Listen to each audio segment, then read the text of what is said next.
All right, sir. So I have a place I would like us to start, Okay.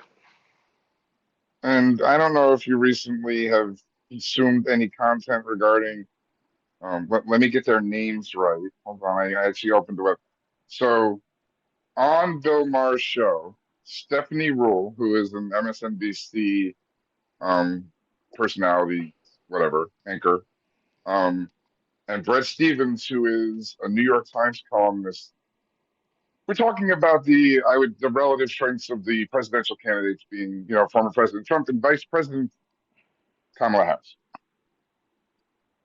And it was one of those lovely conversations where um, his primary, he is one of the tribe of people who, like I can't vote for Trump, but I just don't know about this lady.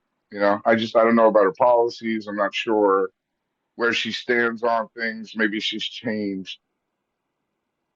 And Stephanie Rules, and I'm going to paraphrase a lot. Basic thing was kind of cool story, bro. We don't live in Nirvana, so you have to pick one of these two, and that should be obvious. I don't understand what your issue is, and I think that's a fair response. I think that um, she has to maintain a relationship with the New York Times in all likelihood. So, like, I think that's the most aggressive response that she could practically make given her career choices. I would have made a different choice. I would have called Brett a full of shit asshole who's trying to ruin the country. Um, because I think the position is insane, right? So we're looking at a choice between these two candidates because that's the reality of the situation in the United States at this moment. Do I think it should be? No, but it is. So let's move on from that. So policies. Yeah, policies are important. I have been frustrated about how little policies have been an actual part of this discussion. What would you say? And I think we can do this on the fly. Like, what would you say is and you don't have to pick the top issue, but I'd like to talk about maybe two or three like big issues. And I Okay. think we should focus on what the issues would be for conservatives. So, what do you think would have, over our lifetime, would have been like the top issue for conservatives going into a presidential election? I mean, conservatives writ large, spending. Economy, spending. Okay, cool. Um, so let's look at the records of their administrations. I think would be fair as a point to as a beginning point to look at their different policies. So my recollection is that President Trump ran up the highest debt ever by leaps and bounds. It wasn't close. Current administration, not as bad.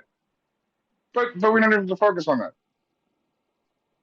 They do have some stated policies, right? Like and they have real histories. So Donald Trump, primarily when he talks about economic policy, talks about tariffs on foreign assets. Now, I am not an economics person, you are, so maybe you can discuss this more thoroughly. But practically every expert I've said on any side of any aisle has said he's talking about this wrong and he's gonna fuck everything up if he does this shit. Do you want to expound on that idea, like the I the, the pitfalls of his policy on tariffs and or the economy? certainly. I now I want to start at something I can address relatively quickly, and then move on to how tariffs actually work. Um, with me having said spending and not the economy, tariffs are actually Hmm. really good for spending because they generate Hmm. revenue for the government, which makes the government's balance sheet look good. Um, they're bad for the economy in the short and usually middle run. Hmm. So depending on which way you focus, the tariffs can look like a good thing because they can reduce the government's deficit. Because that's money. The tariffs are money that the government is taking in. And then, in the reality of the situation, is if we place a tariff on, for example, China, yes, China is cutting the U.S. government a big fat check for everything they send here. But they're funding that check by increasing the prices that the American consumer pays. And whether those tariffs are fully 100% passed on to the consumer or not varies from, case to case, month to month, whatever. But Hmm. certainly in practice, it's never been the case that a foreign country has just gone, yeah, sure, we'll eat that. Um, and obviously. Hmm. So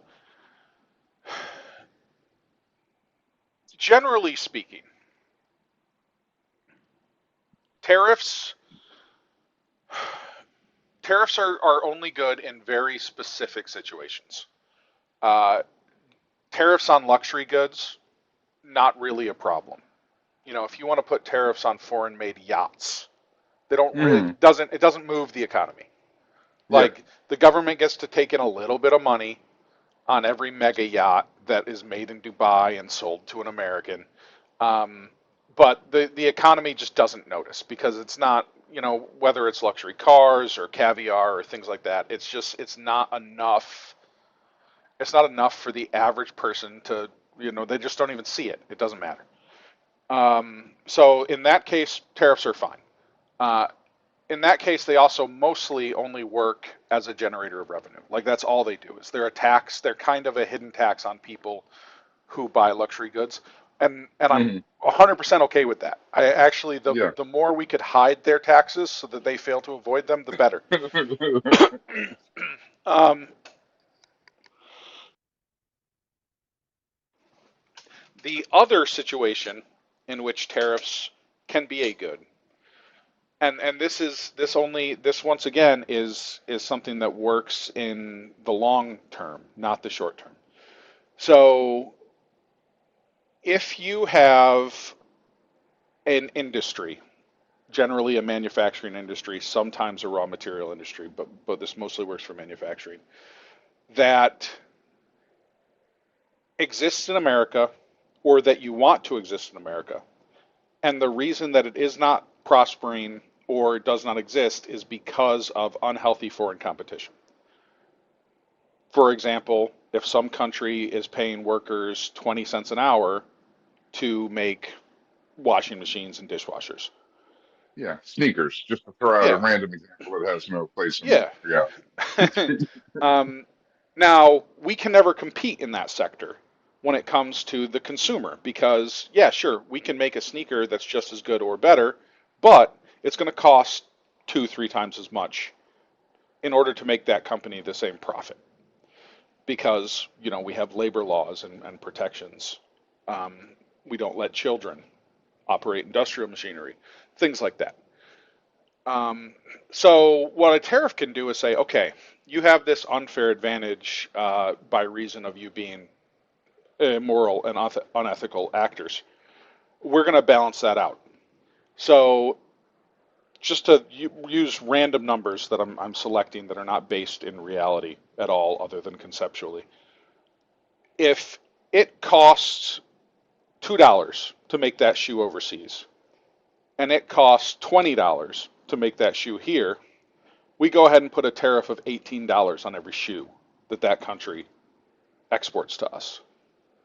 All right, playing field even. In Yeah. the short run, that hurts American consumers of sneakers because that company is going to pass on their increased costs to our consumer, and they're going to be paying probably $18 more per sneaker.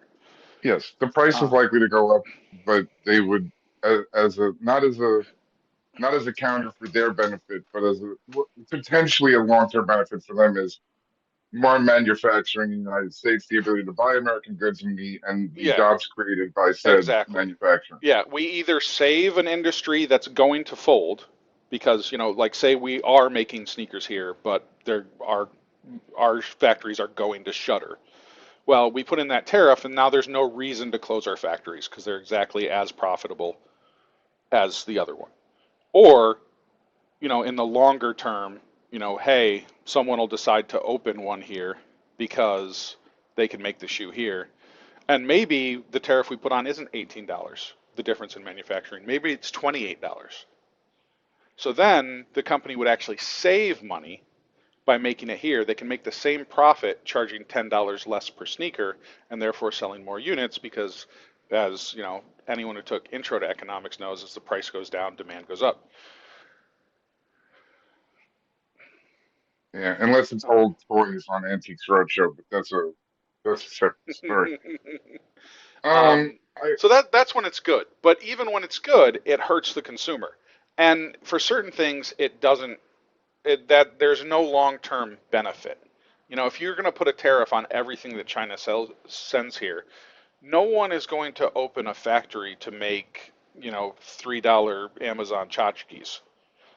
You know, um, so like those are yeah, just that's just going to go up in yeah, price or stop being available on the market. yeah.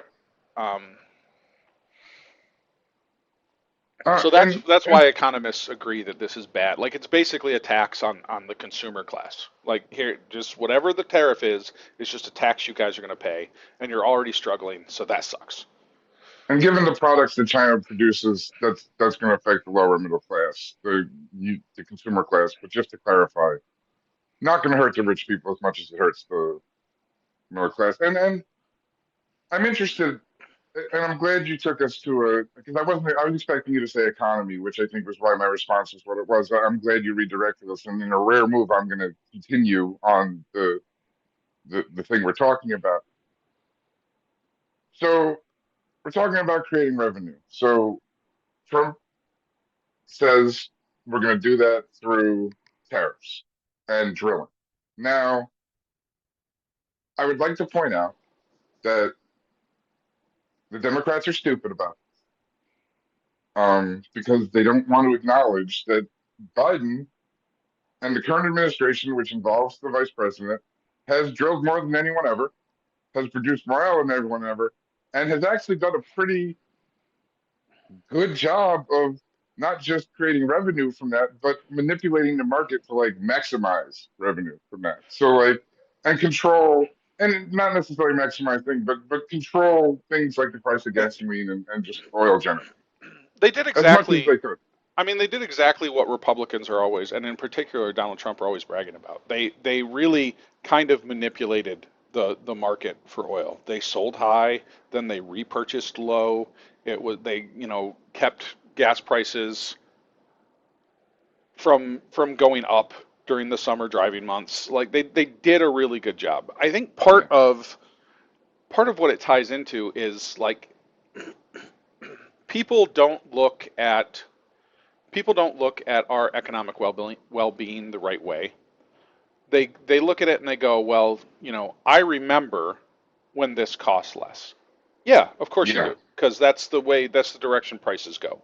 Um, yeah, uh, and there are a lot of reasons for that. Part of that is inflation, part of that is corporate greed. Um, but what they should be looking at is how am I doing compared to people of a similar station to me in other countries? Because the economy is a global thing. So really, hmm like, if all of the countries are struggling, if your country is struggling the least, your leaders are doing a good job. And yeah, that's the situation we're in. yeah, Comparative economies, our economy is doing very well compared to other economies around the world. I'm not going to say we're the best, not because it's not true, but because I don't have the numbers to back it up. Like I don't know whether or not it's true, you don't want but to pick that I fight. know Yeah, we're doing well. yeah, Um, so like that's the way people should look at it. Like we dealt with this, global pandemic. We're still seeing like aftershock effects of it, particularly in the economies of the world. There's been adjustment with labor forces and capital supply and all of these sorts of things, and it'll be probably another decade before you can say, okay, what happened during COVID is no longer having an effect on anything in this, like the global economy now. It'll be 10 years before that can be a truthful statement. Um, and before then, we'll probably have another pandemic and or something. And yeah. So I think if we go back to the beginning, I think that the Republicans would often have called it fiscal responsibility. Um, we've talked a lot about how it's sort of a cover often for like let's give money to the rich people, and I I think that ties into what we're talking about because we're talking about revenue generation. Well, that's what we've been talking about. There's also obviously cost cutting, which is where they tend to try to focus. yes, Um, but they focus on everything except the thing that costs the most, which is the military. I'm not saying they're wrong. I'm just stating what they do. I will. I'll say they're wrong. Okay, fair. I do think they're wrong, but that doesn't make sense to me. It's like if you're a family looking at a budget and you're like, well, 90% of my budget, I'm being a little hyperbolic, is this, but I can't touch that. Let's fix the budget. You're kind of starting tough. Like it doesn't make sense. Now, just to just to finish off the revenue generation, I think it's interesting to look at his policies as far as revenue generation through taxes. He underfunded the IRS, which is not, he didn't start that, but he continued it and maybe made it worse and refused to make it better. Um, and the Republicans have continued to do that. And so the IRS is one of the few things where when you hire government employees, you can actually like make a profit per employee, and they refuse to Yeah. hire them. And they refuse to tax. He is going to continue to not tax the rich at a reasonable rate and to tax corporations at a criminally low rate. But that's that is hyperbole. It's not a crime. And Literally, it's not a crime because the Supreme Court said he can't do crimes while he's in prison. So you can do whatever the fuck you want. But you've been trying to um, talk, so please go ahead, sir. no, well, I mean, there are a couple things I want to say. By not funding the IRS, he is actually taxing the wealthy and businesses at a criminally low rate because he's letting them get away with tax evasion. So, like, he actually is facilitating crime by getting his cronies to help him not hire the IRS agents required to audit multi-billion-dollar companies like GE or Amazon and the people who own them. Um, but he also, like, it's the Republican lie, which is if we don't burden the rich people, the wealthy, with these onerous tax burdens, they'll generate wealth for the country, and as a result, our tax income will go up. And it's just Mhm. literally never happened. Like every time, you can go back through history. Every time that the Republicans have cut taxes or reduced regulations where it benefited the bottom line of companies and the very wealthy, it has never led to increased tax revenue. Not once in all the history of the United States of America. It is always immediately and permanently decreased tax revenue. And Yeah, and to be a little cynical is if I understand correctly what is the likely outcome here is rich people get more money, which means they put more money into the stock market, which means that goes up, which means the Republicans say, look, the stock market, the economy's doing great. that is very much what the Republicans point to for the economy. Look, record stock market. Unless, of course, a Democrat's in the White House, and then the fact that the stock market is breaking records, as it is on a near daily basis right now, is it's a coincidence. It's an accident. It's people predicting that a Republican's going to win next time. Yeah, Um, yeah, obviously. That makes more sense than just the people who are in charge.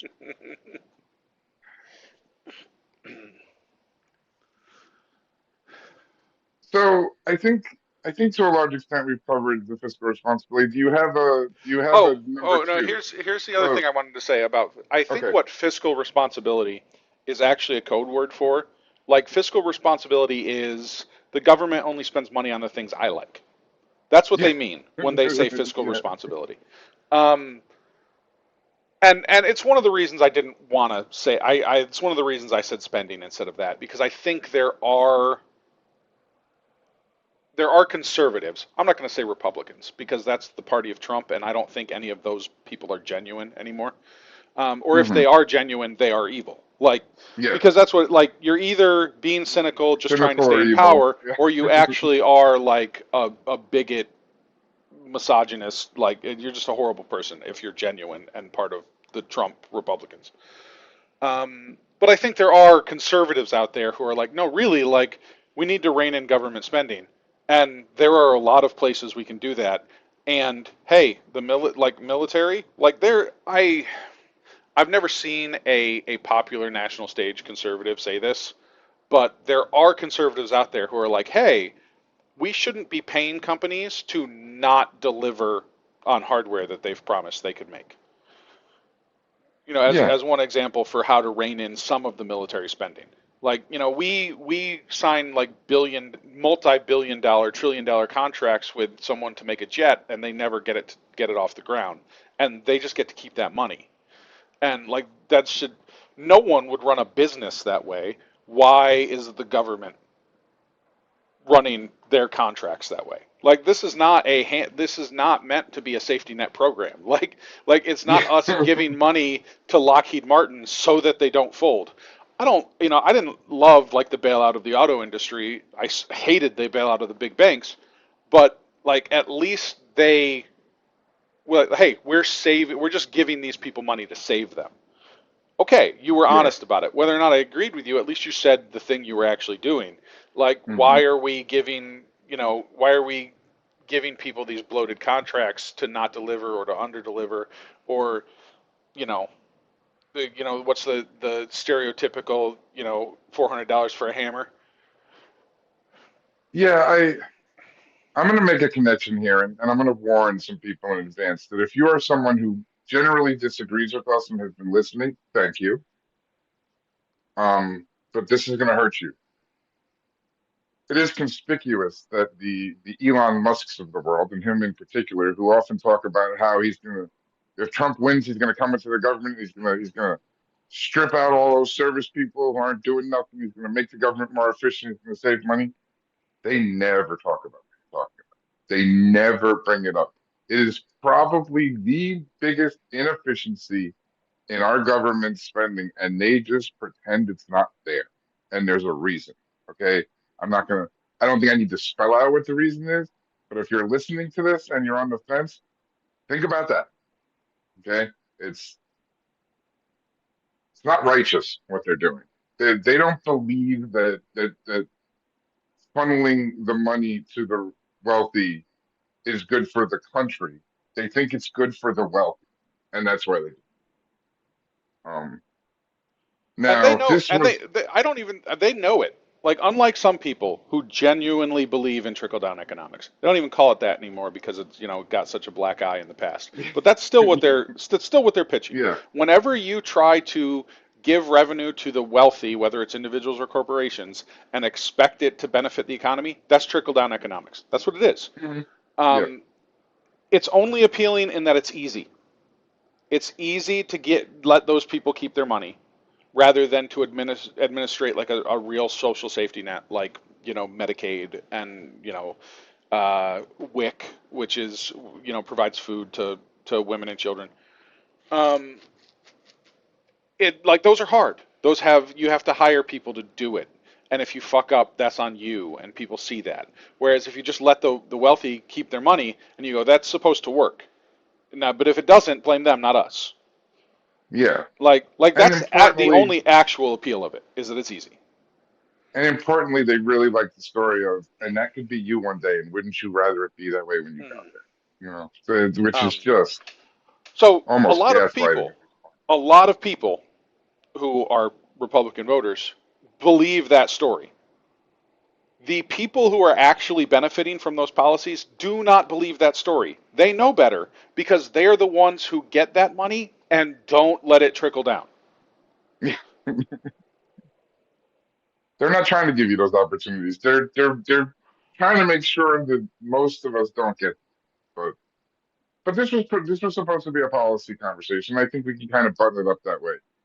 Um, as a general rule, I'd say Kamala is more willing to spend on social programs, but I think if we looked at that honestly, the number would be much smaller than it is purported to be by the other side.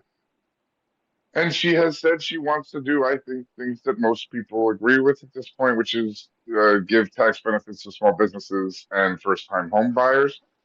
Those don't seem like controversial policies to me. Maybe they are, but I think they are at least reasonable and can be debated for those in the I don't know what her policies are, tribe. Once again, returning to the theme or the purported theme of what we're talking about. Um, our old buddy Brett would be, I guess, has never heard her talk about this stuff. I feel like, as a New York Times columnist, like if me and you have been able to find it, I think it's fair to hold him Yeah. to the level of being aware of these things. Um, I think she has bragged significantly about the investment that they made in American manufacturing, which is something that you of the two of us don't actually agree with as the way they prioritize it at the very least. But it's a policy. Hmm. Once again, you don't have to agree with it, but Trump actually has that policy, sort of. But you can then compare their records on effectiveness, and it's not close. Like Trump had infrastructure weeks for like 52 weeks for 4 years, and nothing significant happened. And within like a year and a half of the beginning of my thing, he like had the Chips Act, and he had things that were that once again may not necessarily have been optimal, but did to some extent at least get done what they were their stated goals to Hmm. increase the American manufacturing to bring some of that. Um, I so think there are policies. I think when you're dealing with you know federal policies, particularly with regards to the economy, but elsewhere too, like those puzzles you used to get as a kid where it was like a big square with a bunch of little squares in it, and you slid it around trying to make the picture. Hmm. I think that's the way the government works with regards to the economy. Like not that it should. That's not ideal. That's the way it actually works. Is like we're sitting with something that's not the picture we want. But we have a limited set of moves that we can make, and none of them are the single move that finishes the picture. Yeah, So like, yeah, you can sit there and stare at it and go, I have no idea which of these is the best move. But that's not how you solve the picture. You just keep shuffling around until you can see the move that finishes the move or series of moves that finishes the picture. Um, so I think that whether or not I am in love with the way they implemented the Chips Act, which I'm not, as you stated, but it was better than doing nothing. yeah, That's not to say that anything the government does is better than doing nothing. Giving another tax break to the wealthy is not better than doing nothing. yeah. I mean, it is interesting because I think to continue your metaphor, like her plans seem to be an attempt to make the picture, right? Yeah. Maybe she might not get there, but she seems to be trying to make the picture. And the best I could say about Trump's record and stated policies, for what they're worth, is that he is at best not trying to do anything or actively trying to make a different picture The than the one problem he is claiming to make. the problem is the conservatives. There's two problems. The conservatives' stated position is that the government has no business trying to make the picture. That's not the government's job. Like private citizens get to make the picture, and the government is just there to like defend our borders. I don't agree with that, but that's Hmm. basically where they're coming from. And the second Yeah, thing is, yeah, they don't want that picture.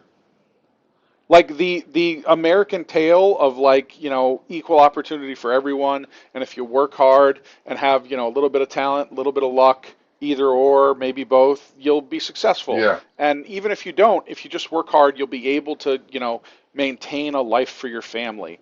Like that story of yeah. America, the people in power in the Conservative Party don't want that story. That's not that they want to tell that story and then plunder it. I just Like want they, to let that sit for a minute. No, no, that was good. Just, it is what it is. It is their strategy. It is plunder the American dream. Like hold it up, let people try for it, and then sort of maniacally laugh as you squeeze every cent out of yeah, they're it. selling a lemon. Like they're a used car salesman selling a lemon. That's their whole political strategy at this point. And unfortunately for us, whether they're really good salesmen or whether people are colossally stupid or some combination of those two things, they've been pretty successful. A lot of people have been buying their fucking lemons. Yeah. So I'd like to move on, and I'd like to give you a choice of two potential topics as far as the typical conservative stated Okay. priorities. So I would say the next one would either be immigration reform or national security. What do you think would be what should we do next? I think we should do immigration, and I'm gonna say before we actually do immigration though, I'm gonna say I don't think national security we actually need to talk about. It's high on their priority list, but we basically already talked about it with the money being funneled to like the military industrial complex and Lockheed Martin and Boeing and those people because that's really like we don't have a problem with national security. We spend Well, more I think money than the next 10 countries combined, nine of whom are our allies. I think the issue with I think the issue I mean, okay, so then yeah, no, that's fine. I think you're right. I think that we are secure as fuck. So so we can just button that up right there. Um, I will add another choice now. Okay. Um, and they're both border things. So how are we going to look at the sort of like borders issue? Are we going to do it through the lens of immigration or foreign policy? I think we'll talk about immigration, and I think we'll wind up talking a little bit about foreign policy because the two are inextricably linked. Fair enough. Start us off, sir, please, if you don't mind. Okay, so the conservative viewpoint on immigration, to be as succinct as possible, there's too much. Hmm. Yeah, that's Um, fair. they really really don't like illegal immigration, which it's illegal immigration. I'm not a huge fan of it myself. Um, Yeah, but they also don't like being able to seek asylum, and they don't like the amount of people we let in through a variety of legal processes, whether it be temporary visas or our temporary emergency protected status, um, all of those sorts of things. They they want to just scream and say, no, you're too many people taking American jobs. if I could point to something for a moment, if we could, if you will go on a journey with me, listeners, back to an earlier discussion about how this is the same party who absolutely sells the shit out of the American, which when I was a kid involved people coming from other countries to America and sharing their strength with us and diversity and power and hungriness of the great American dream was sort of the whole point of everything. Um, but I just want to mention that I'm not, take that for what you will, and right back to you, partner. um, certainly, I don't know about when we were kids. Certainly, the original American Dream, that was a big part of it. Um, I think it's, I grew and up in New York City, so that was still a big part of the story. okay. Like, I just but I think can it's imagine like why it wouldn't be. over time it's become less a part of the story. Like That's fair. less about people coming here and more about people that are already here as far as the American Dream. Not like it's never been sold as like purposefully excluding immigrants until the conservatives are getting close now. It just I think if you go back to the early 1900s, like the immigrants were a big part of the story. Like come here Yeah. and build this country, and if you work hard, you'll prosper. And I think if the late 1900s, it's more like it wasn't a big part of the story. It's still mixed in there, but it wasn't. They weren't the main characters. Yeah, I mean, practically speaking, the country didn't need more people anymore. Hmm. Like earlier, it did. Like there was a lot of land, not enough people. It's like, listen, if we're gonna like settle this continent, we just need more motherfuckers. Like we just come on, guys. Let's. So Would have helped if they hadn't killed both. You know what? Let's not. That's a road we just don't need to go down. So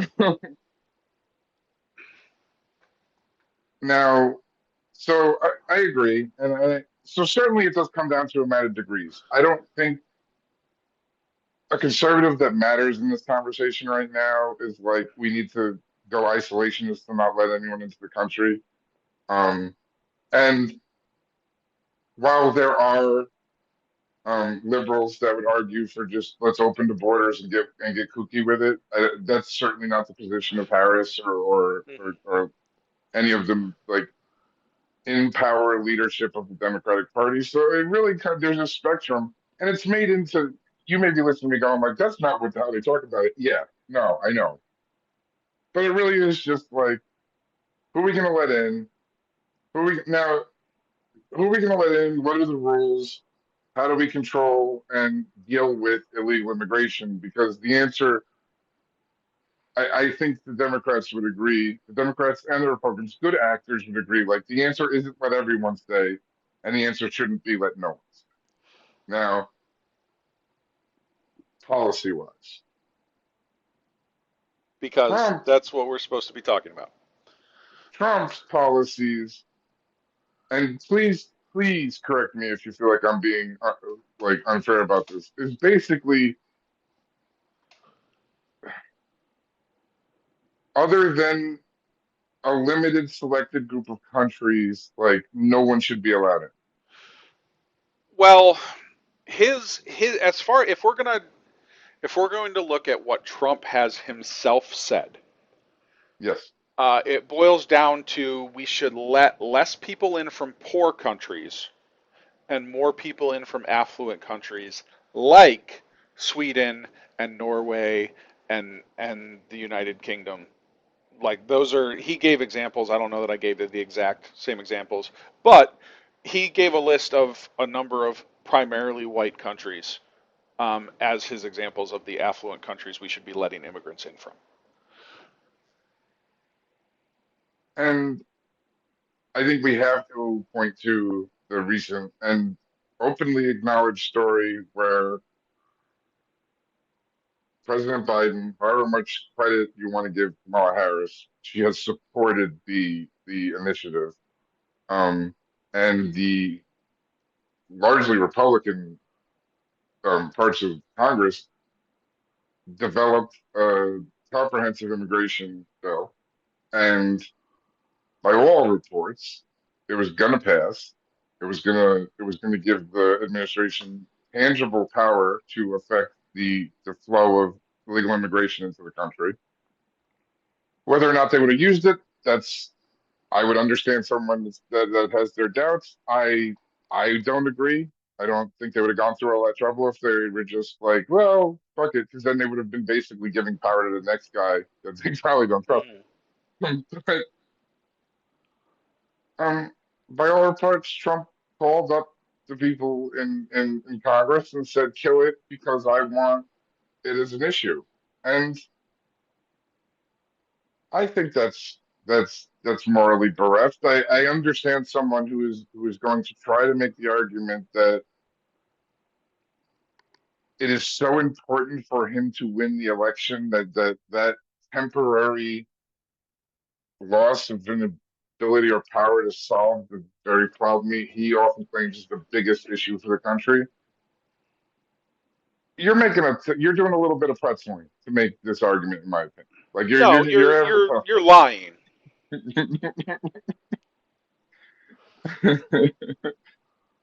fair. So it's just it is interesting to me, and this is one of the biggest things where it's like, I'm sorry if your top issue is immigration, I don't understand how you could possibly like go with it. Like he he's been actively shitting on it. Like, Mm-hmm. and part of it is like just look at the actions. Like, the words, who cares? The actions. Like you have to fund building a wall is practically stupid. Like, and you have to fund people at the border and not just the people with guns. Like you need administration to get people back. You need transportation. You need real practical shit, which actually would create jobs. And he just wasn't effective at doing any of it. Mhm. And that was at times with the Congress he completely controlled. So like he's fond of saying to Biden and Kamala, like, well, if you know how to fix it, why haven't you fixed it? Well, Donnie, like, what Your the fuck, dude? your minions in Congress stopped us. Like that's the And also, that's the and you answer. didn't That do it.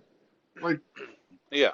you created a humanitarian crisis on the border, which didn't Well, help. he only had concepts of a plan on the border. Um, Yeah. yeah, I mean, you want to look at if you want to look at immigration policy. Um, did the Trump administration do a fairly good job? Like during the Trump administration, did we have fewer illegal border crossings? Yes, we did. Part of that was there was a global pandemic and people were not trekking through the desert in groups crossing the border. Um, so don't forget that part. Part of that was that he would take children away from their parents and then ship the parents home without ever taking any information or any way to get the children back to their parents. Um, so that reduced certain numbers. Uh, And let me take a moment. And if you're defending that, just go fuck it. Like, and I'm not saying necessarily even separating, but like separating them with separating them, I think is evil. But certainly separating them with no practical plan and or ability to reunite them is just evil. It's just completely morally bereft and fucked up. There's no. If you're defending that, fight me. I don't. um, Like, just, so uh, this is a small critique. You keep saying morally bereft, and that's a perfectly fine phrase. But when we're talking about Trump, I really think bankrupt is a better word, just because it works on so many more levels. Morally you know bankrupt, what? just You like know, his casino and Bereft sounds smarter, but and I think that's why I go with it because I'm trying to be fancy and all that stuff. But note taken, sir. Well done. Yes, there may be no one on earth that is more bankrupt than that motherfucker. Like yeah. just in every which fucking way possible. All right. So yeah, I Uh, mean, we put together the Democrats and Republicans in Congress, like, and not like you know, not someone that anyone but Trump and his MAGA cronies would have ever called a rhino, which, in case you guys don't know, Republican in name only. It's a thing they use when they feel that a Republican has not been conservative enough.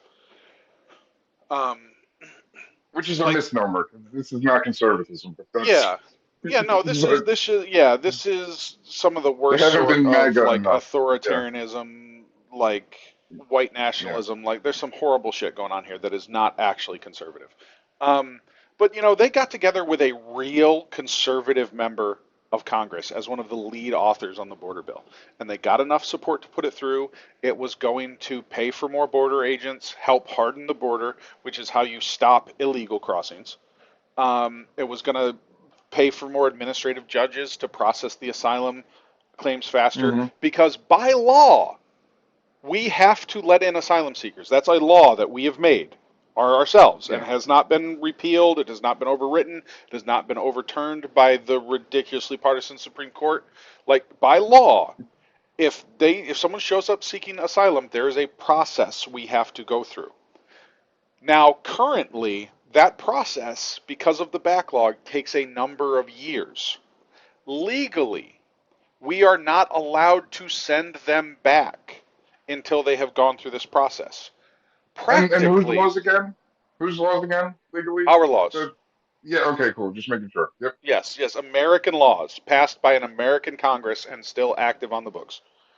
Um, so we're not allowed to send them back.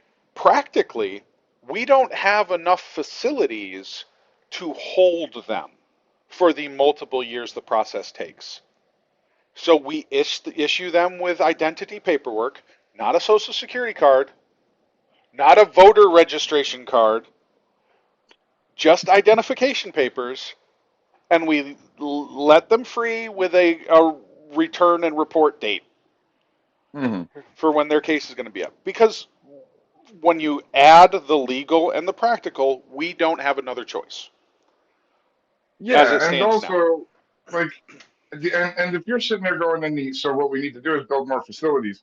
No, bad, right? We cannot, because it would also just be fucked to keep someone in jail for 3 years. Well, facilities Not doesn't just, necessarily mean jail. yeah. It probably doesn't mean nice place. I mean, I agree with you because I think where we went to college could rightfully be called a facility. But, Yes.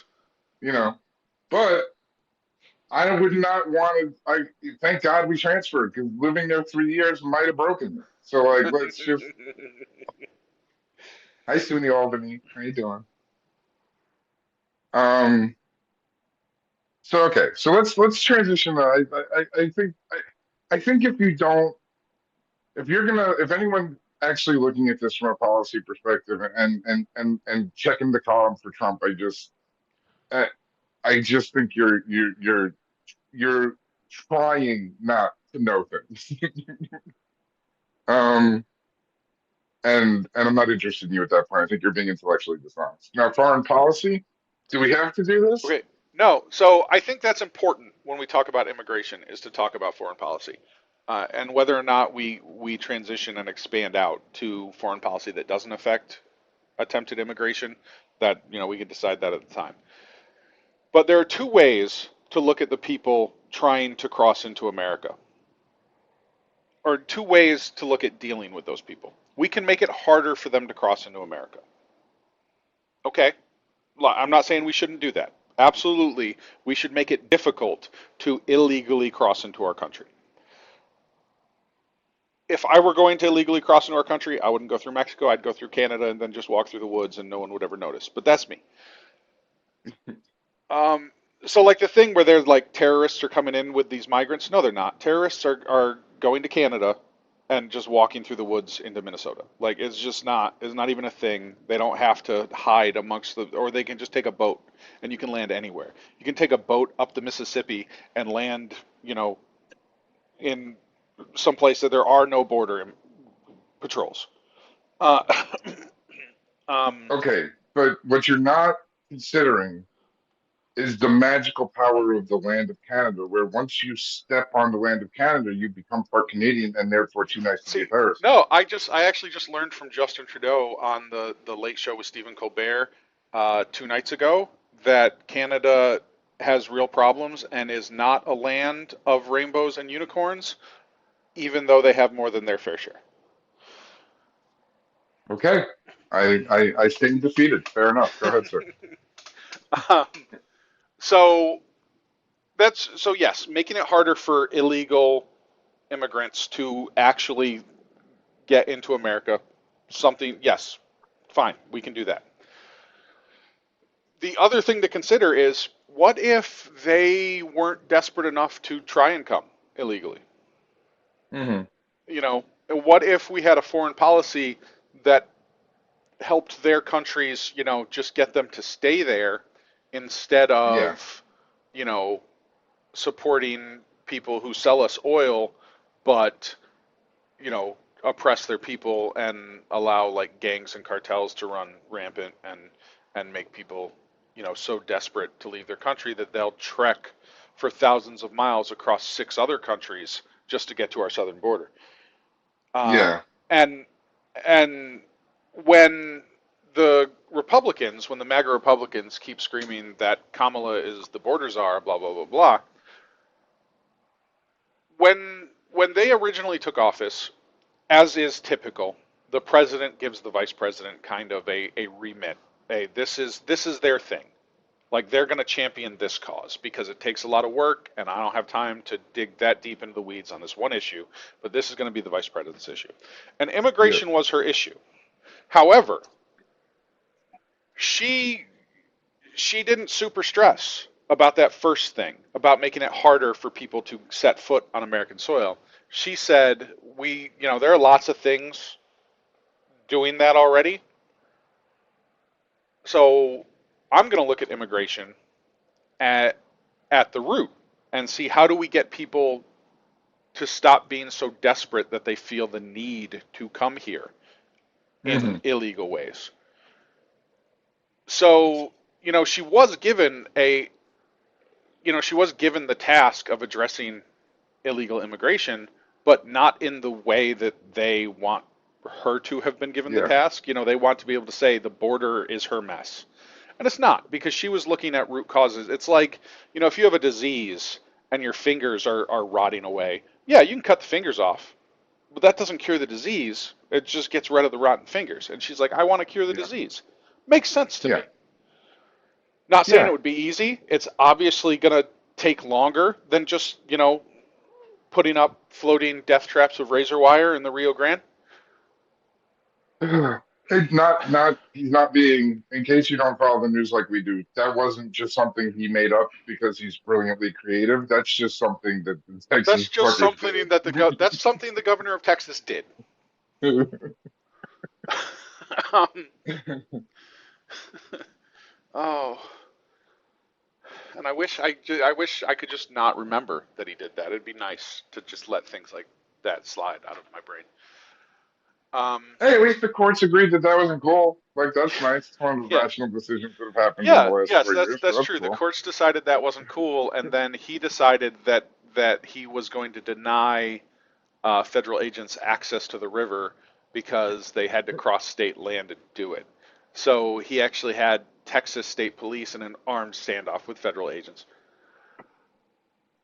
Makes sense to me. um, and that wasn't publicized nearly enough. No, no. And on Um, certain networks, probably not at all. But let's not, I'm going yeah. to try to keep this, I'm going to try to So stay on target. anyway, the Um, point is that foreign policy has a significant impact on immigration, both legal and illegal. Because if we could, we can funnel billions of dollars to Israel to support their people in doing whatever the fuck they feel like doing on any given day, but we don't want to help the government of, Colombia, for example, just to stop their people from starving so that they don't feel the need to cross, all the intervening countries and attempt to cross into America illegally, because it's the only opportunity they see to have a life for themselves yeah, and their children. And those are the people that, Republicans want to villainize. They like you're talking about single mothers with 3 kids who, desperately clinging to the hope of an American dream that half of our country doesn't believe in anymore.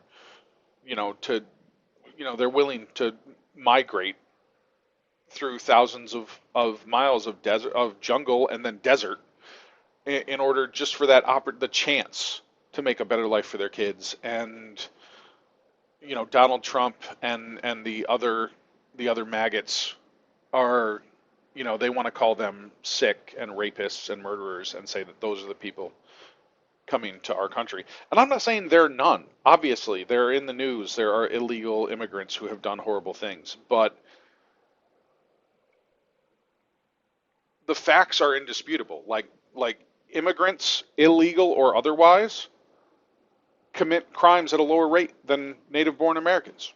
They just do. It's a fact. You have to not count the crime of immigrating illegally for that math to work, but that's the only one. Like you just like yeah, we're not counting that crime. We're counting crimes other than being an illegal immigrant. They yeah, they commit crimes at a significantly lower rate than native-born Americans. Like it's not like a within the margin of error of the study kind of level. yeah. No, it's just really convenient to have boogeymen when you're trying to convince scared people to make Bad counterfactual decisions. decisions. Yeah. You scare, particularly conservative people. They tend to be fear driven, as we've discussed, and like especially if they live nowhere near it, it's just really easy to make them into monsters. Like, Hmm. they're coming from. It's like, come on, like they're people. What the thing is, they there are so many ways that we divide ourselves, and that political actors try to divide us, like rural city. Like, oh, the cities are burning down. This is another example of like, not if you look at it by rate per capita. It's Hmm. like people just kind of, amongst any population of people, there are people who are going to do it, selfish, shitty things. And if they go to the extreme on that, it's generally some kind of crime. Hmm. The And highest crime rates per capita in the country are in rural Alabama. You it's don't just, find a more conservative place than that. And yet they want yeah. to say, like, look at the liberals and how they make crime a thing. And it's so bad faith because it's just like they just give raw numbers of crimes and they seem like overwhelmingly awful. It's like if you just compare the like there were 800 murders in New York City in this month, and then you compare it to like a rural town where there were three, like it makes it look like it's New York City's burning down. Hmm. But then if you dig into it, and it's Yeah, like, if you look at well, that murders per thousand people, that yeah, rural place with three is actually doing much worse than yeah. New York City. So it's just these are the tricks that politicians have been using forever, Not since just there were politicians, politics. but yeah. Yeah. And it's frustrating that it still works. I understand why it doesn't. It gets to very core things that are just part of humans. But So my very first class, freshman year at Colgate, before I transferred to SUNY Albany and met my buddy John, who you're enjoying our discourse today. Um, very first class I took, freshman seminar, as a declared math major, was so it teaches you how to write college papers within a subject. So I took a math one, and the very first book was titled "Lying with Statistics." That was the very first book I had to read as a freshman at college, and it was just all about how you can manipulate numbers to say pretty much anything you want, and you're not technically lying, but you are absolutely lying. And that's what we're dealing with on things like crime numbers. That's what conservatives are doing. They're taking the numbers that they want, and they're true numbers, but they're presenting them in a way that lies to you. and it isn't as if like liberals have never done this. This is just the current situation is the primary party employing this bullshit is clearly the Republican Party. Mhm. There's no both sides about this. Like locally, it could be very different. Your life, if you listen to this, might be one where there is a Democrat fucking you. I would not disagree or argue with you if that is your premise. But on a national level, the Republican Party is just broken. It is not okay. But once again, foreign policy, very briefly, on a more global policy level, uh, Trump wants Ukraine to lose. He supports a country just invading a sovereign nation and being cool with it, and wants to leave NATO, which is the most successful military alliance ever on Earth, probably. So I just, if you are someone who identifies as a Republican or ever has, and you are actually behind what he says, I don't think you were ever a Republican. I mean, I think my final point here would be Dick Cheney is endorsing the Democrat. Largely because of Trump's foreign policy. Because that is undoubtedly his policy. He has made that abundantly clear over the course of his career in life. So, and I believe in his statement has directly addressed that is why. So, once again, I ask you if you are truly struggling with any of these policy debates, I think it's fair for me to ask you to ask yourself why that is happening. So, to direct it as the person that began this conversation, and I'm not saying we're done, but Brett, given what we've talked about. How do you feel about their comparative policies? And the fact that your position was hers were unknowable. Like the specific example he gave was like, and I thought like a very sort of unfair one because he's like, well, I don't know if she's for a two-state solution where Hamas is still in charge of the thing. And maybe she hasn't spoken specifically to that that hypothetical, but I feel comfortable in extrapolating, given how she has defined Hamas, that her position would be, and I believe is because I think it's been clarified since, yes, two-state solution, fuck Hamas. I think Yeah. I Well, know and she that's the wouldn't thing. say it that way, I but don't know. I don't know if she's ever come out and said those two things in that order without any words in between it. But she has said those two things. yes. So I don't think you need like a written policy procedure to know whether or not she's in favor of a two-state solution in which Hamas leads one of the states. Like she's obviously not. Um, And we could get into how I think we could clearly argue that Trump is, or would be okay with it, as long as Netanyahu was okay with it. And Netanyahu has well, in the no, past yeah, funded him. no. Trump is. I mean, Trump is against it because it's the two-state solution, and Netanyahu is not in favor of the two-state solution in any way, shape, or form. Yes, that's So, like, we entirely know fair. Trump is against that because he's against any two-state solution because that's what Netanyahu has told him to do. Well pointed Um, out. See, Brett, did you see how I did that? Did you but see how he made a also, point correcting me? And I was like, oh, yeah, obviously that's right, because duh. See, it's not that hard. Go ahead, go ahead, go ahead. Trump has not come out and specifically said, "I am not in favor of a two-state solution with Hamas as its head." Like, I had to extrapolate based from things he has said to conclude that he would not be in favor of that, in exactly the same way I did with Kamala. So, and I think that's true of most policy points. Like, presidential candidates do not have concrete minutia policy wonk documents out, um, unless you count Project 2025, which Trump has said he's not in favor of, even though every author on it is someone who worked for him. Interesting.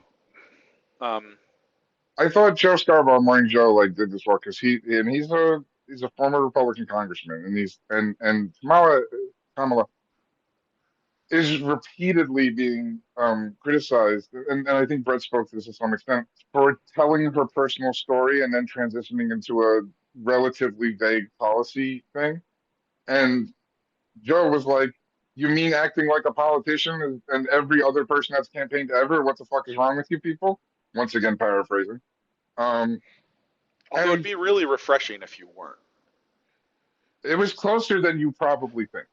He was he was on one. He was. This is when he's at his best, when he's righteous and not being stupid. It's a lot of fun. It's not as common as I would like. Love you, Joe, but come on, man. But I find this all very frustrating, and it brings me back to some of our, and I believe some of this content is online. That we've shared, some of our very early trepidation about the move away from Biden and the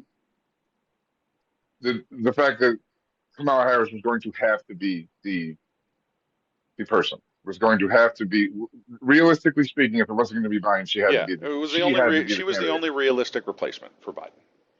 And our concern, or particularly my concern, and I think you shared it, was the United States' ability to elect a woman, because strong misogyny streak in our country, still, and on top of that, a woman of color, which if you're going to get mad at me for suggesting that there's still a fair amount of racism in the country, we could just not talk. That's fine. So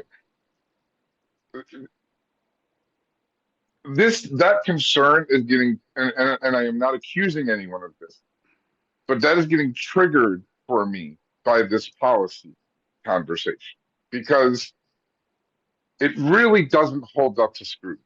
One, like it doesn't make sense. So It makes you we've gone. wonder, It makes you why wonder. are people being like this with her? I will point to another clear policy difference. And for most of our life, arguably the primary priority of the Conservative Party, and that was abortion. Now, the dog caught the car, but there's still policy involved here. And it has worked And out her about power, that well for them. yeah, the policy, she has clearly stated she wants Roe v. Wade back as well. So it is one of her clearest positions, right? He, let's talk about some flip flopping. Um, the clearest thing in this area that he has been consistent about is that he is proud and believes that it was absolutely the right decision to overturn Roe v. Wade, and he's proud that he made it happen. He claims that um, everyone, legal scholars, liberals, Democrats, aliens, everybody wanted Roe v. Wade and abortion law given back to the states. I went to law school. I don't remember that. Now, I graduated in 2010, so there might have been a monumental shift, but given the numbers or the approval polls that have come out around this issue and about that decision, I don't I disrespectfully disagree with him on this one. Like, fuck you, dude. Like, I don't know what you were talking about. It is insane the position you're taking. Um, so had to catch myself because I was gonna say respectfully disagree, and I was like, I'm just what? No, that's just not true. I don't want to lie like that. We're recording this. That feels wrong. Um, so there's another clear position difference so that I think we can point to, and one where like he's doing the thing that she's getting criticized for, as far as like vague and not really like holding a singular position, and she's been incredibly clear and powerful in her discussion. So you know, and I want to make a final point, and this was, and I warned you that I was going to try to like kind of put you on your toes during this more so than I already have, which is kind of Okay. incredible. Do you have access to Google at the moment? Yeah. Okay. Um, I'm gonna try to help Brett out. We're gonna do a walkthrough to see if we might be able to help him uh, solve the puzzle, the enigma of Kamala Harris's position on policy. Um, would you be kind enough to Google Kamala Harris's official website?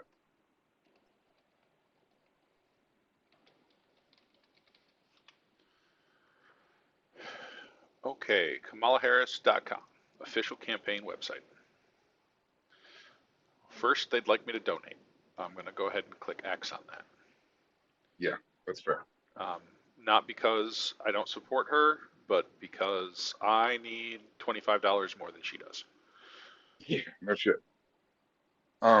Same here. Um, giving a just a general look at the website. Any tabs, anything that indicates an agenda or a I mean, right policy? right at the top, there are a number of things you can click on. Uh, Store, volunteer, meet Kamala and Tim, which I suspect might have some policy in it, but also a thing just labeled issues, which I feel like if I were gonna look for policy, that's probably where I would click. I think be guided by your heart, Kyle. Why don't we give the issues thing a click? Let's see what it's about. So we've got a nice little blurb about her new way forward, which if you've watched the debates or anything, she kept talking about moving forward, opportunity economy, not really policy, but kind of a mission statement. She's Okay. talking. Oh my! Now we've got this big list of things that I can expand and read uh, just large amounts of words about specific policies that she supports. Huh. Okay. Kyle, do you think Brett has access to the internet and Google?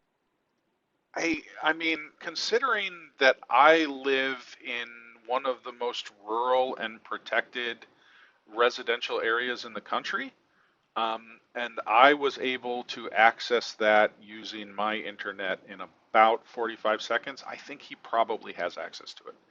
Okay. Certainly on the day that he was filming for the show and was in a major metropolitan area, he definitely had access to it that morning. Yeah. And being a New York Times columnist, I am assuming he has access to certain technologies. So I guess as a final way to end this, what the fuck, Brett? Like, come on, dude. How hard was that?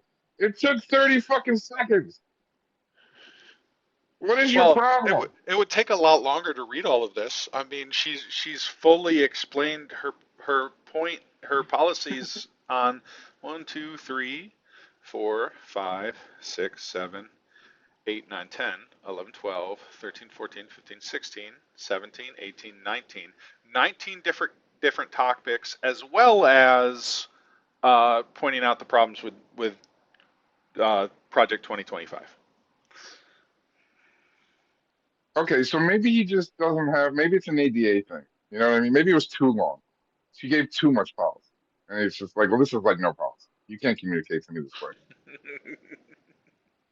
I just this is and we'll probably cut this part out, but I have to give credit. Maybe we don't because like this was literally the reason I thought of because I didn't need it. I knew what her policies were because I fucking have been paying Yeah, you attention to the kind of pay goddamn attention most and important sort of election. listen. Yeah.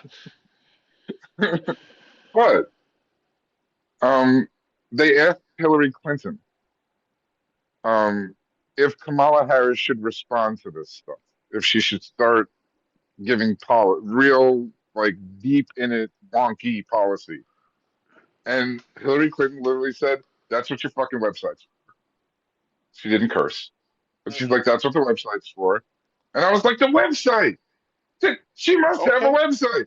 And then Um, I didn't look for days because I was like, I want to do this live with Kyle. so I would say that's not what's there. It's not, you know, when people say they want that, they want like the text of the proposed bill. Um, Now, that's absolutely ridiculous to expect from a candidate. Um, Yeah, but like when people say like, I want some real wonky policy, like that's what a policy wonk is. They're the people who actually read and write every word of frickin' bills. Um, yeah, 100%. But I and don't. Yeah, go Yeah, ahead. it's just not realistic. Candidates don't have that. Once again, unless you're saying Project 2025 is Trump's that, because Project 2025 is that. But Yeah, Trump has stood on stage and say, I don't know anything about that. I haven't read it. I'm not going to read it. That's not my policy. Now, I don't believe him. Well, no, I believe him when he said he didn't read it and he's not he going to read didn't it. read the 900-page Um, document. Yeah, no, but I like, 100%. It's the truest thing he's ever said. that's it. That's the only part of it I believe. I think that is going to be his policy, and he might not even, as he's passing the policies, know that they came from Project 2025 because he's not actually intelligent. Or engaged, really. Yeah, Like, like yeah, they're someone's gonna going to say like, "You say, like this?" like, you like this, Congress put it through, sign it. And then he's going to sign it and then brag about it for 8 years, even if what does is enslave all children under the age of 8. Like, Yeah, it doesn't matter because he doesn't care. Like, oh, my rich friends told me this was good, therefore it's good, and I should get credit for it. yeah, and Um, yeah, and that was Hillary's point. She wasn't.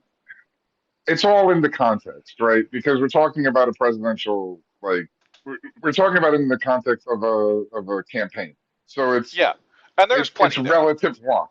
It's relative want, right? Yeah, It's not the full on, but it is yeah. an Like actual this delineated is policy. it's very much a on this topic. This is what I'd like to do. It's not the nitty gritty. It's not how it interacts with other laws. It's not exactly where the funding is going to come from. And if there's anything that I would criticize about the issues on her website, it's that that's not one of them. Like none of her like her expandable bullets are how I'm going to get more Yeah, money from the people who should be paying more money and aren't.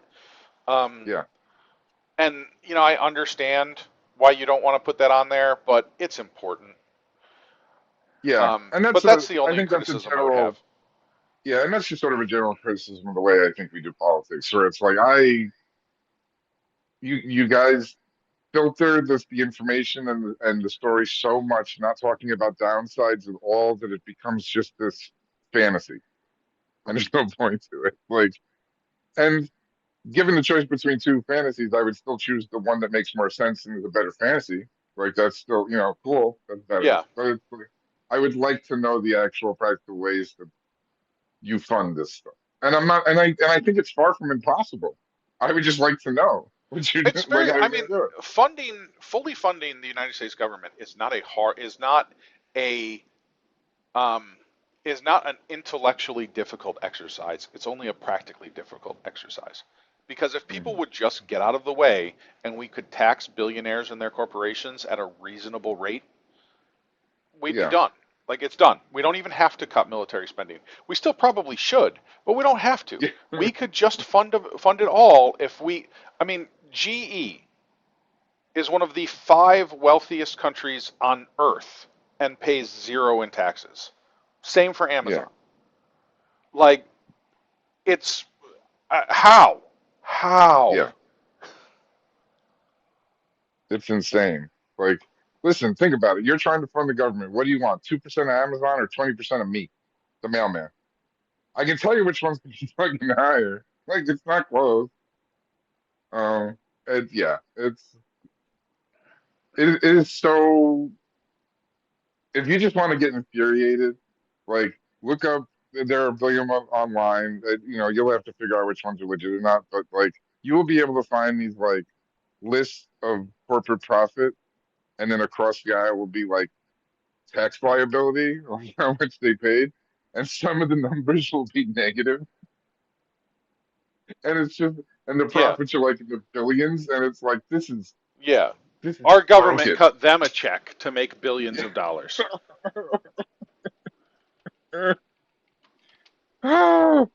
And that's complicated because it comes down to like all of their little entities and counting them, and I think there there's probably healthy debate over what the exact figures are, but the general thing is like they are underpaid, like they are by any metric, given the profit they take out of the economy.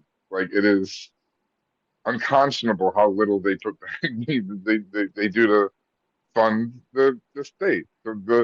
And there are going to be people, there are going to be liberals that are like, fuck the state, anarchy. And I'm just like, sorry, like there are legitimate purposes for a government.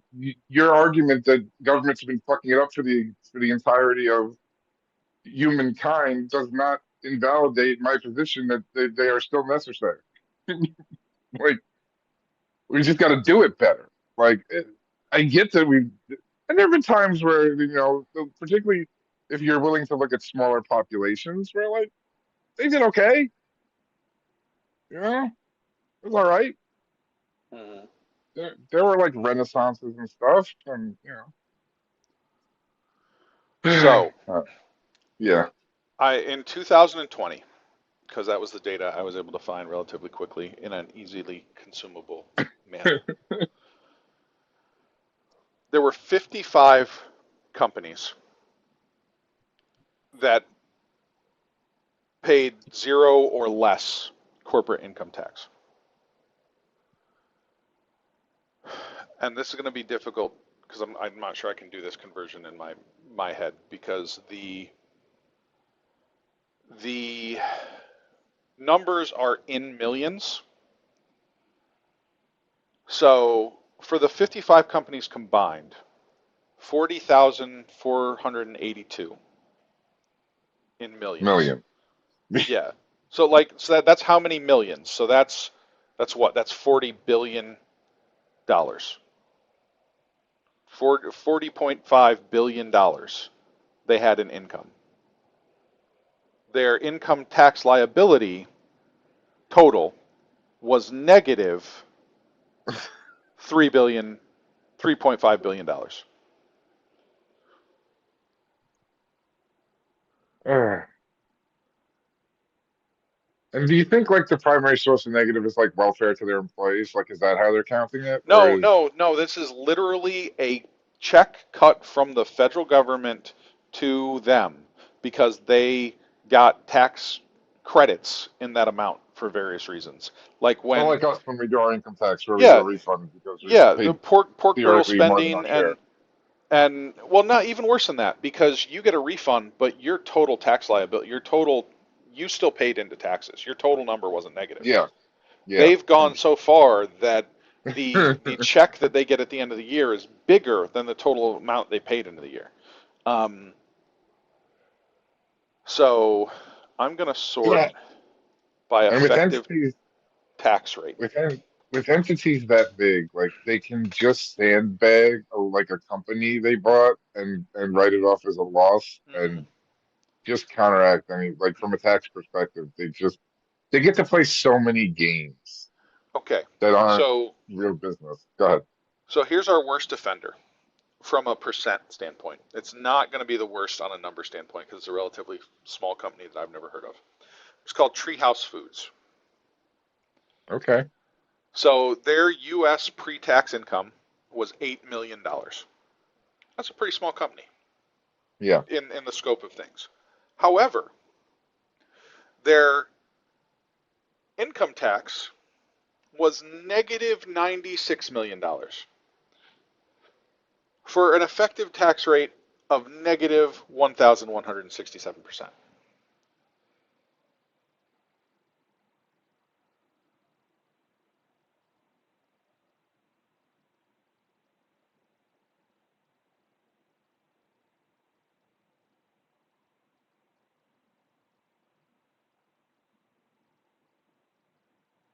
I'm not hearing you, sir.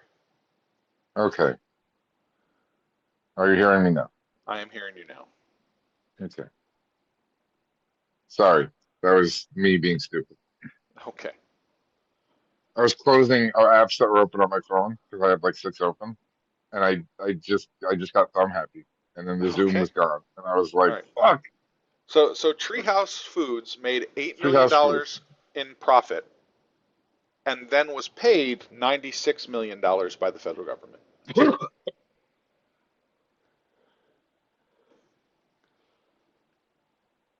That has to be a typo. No, It's not. It's not a typo. So here's I think, and this is a pure guess. I think they were paid not to grow tobacco because their industry is food, beverages, and tobacco. Okay. Um, but so their effective tax rate was negative 1,167%. Um, That's psychotic. they are an outlier because the next worst effective tax rate is negative 91%. Okay. Um, so like I don't know what happened with them, and I can certainly do the research if you really want to know. But like the next one is Westlake Chemical, They sound and evil. their income was $227 million, and then the government cut them a check for $208 million. So almost double their income. Yeah.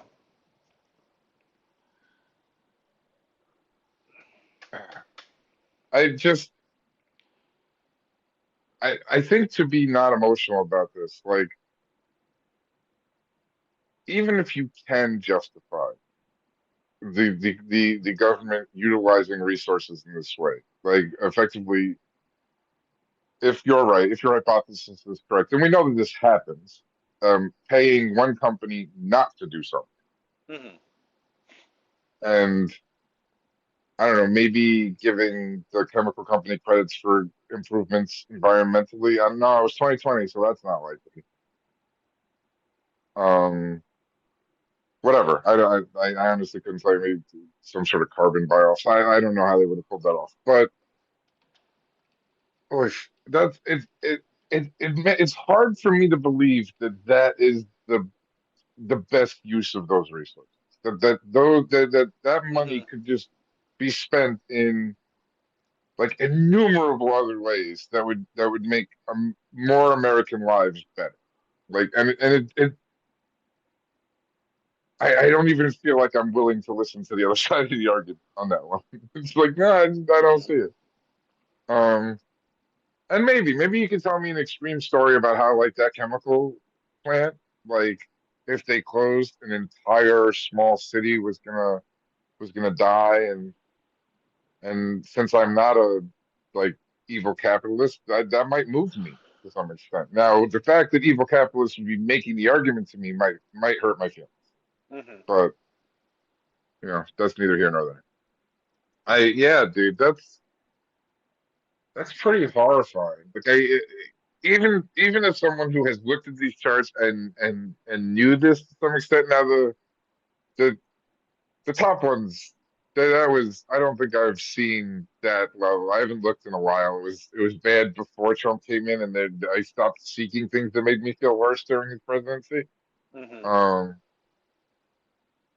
but like that hits you. Like I don't know how you listen to that and don't kind of go like, oof, like wait, aha.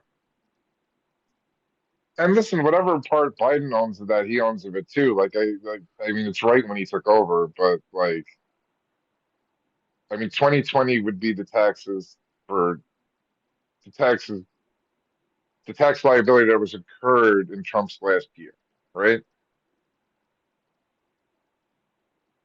Hmm. So the law governing it would be his, or Yes. the one he oversaw, if no, if nothing else. Any changes Biden made would have taken effect after it. So it's just, and that's just a clarifying. I'm not trying to like listen. This is not a Trump problem. Like he probably made it worse, but like this has been an issue for some time now. Um, like I feel like Obama probably has to own some of this, given the context. It's not the people before him, I mean, yeah, also. it probably goes back to frickin' Reagan, man. So yeah, Let's see it is here. sort of a So just here's a trickle down list thing. of some of the things that were used to create this situation. Oh, I like Uh, this. Companies are allowed to write off stock option related expenses. So if they give their CEOs massive stock option things, they can write that off. Why? What the hell's the? Okay, go ahead. I'm not going to do this. Go, Uh, just keep swinging. Federal research and experimentation credit. So like if you do R&D, you can get Yeah. tax credits. Tax breaks for renewable energy. Um, Tax Cuts and Jobs Act allowed companies to immediately write off capital investment, including an extreme version of accelerated depreciation, meaning that, Okay. hey, we bought this new, whatever, rubber press, but eventually it's going to be worth nothing, so we can write that off. Cool. Not as per normal would be being able to take a certain percentage of it off Hmm. every year over the expected life of the thing, is my understanding of how it usually works. But yeah, I mean I'm sure that's not leading the or oh wait, no, it is. That's what we're talking about. It Okay, just the it's CARES awful. Act contributed That makes sense.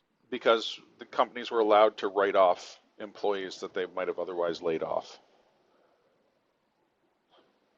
Yeah, I mean, listen, I'm not going to criticize Trump for spending a lot of money Okay, so during the pandemic, but the way he did it, I feel comfortable criticizing. So go ahead. 2020 was a notable year as far as the number of companies that had zero or negative tax liability.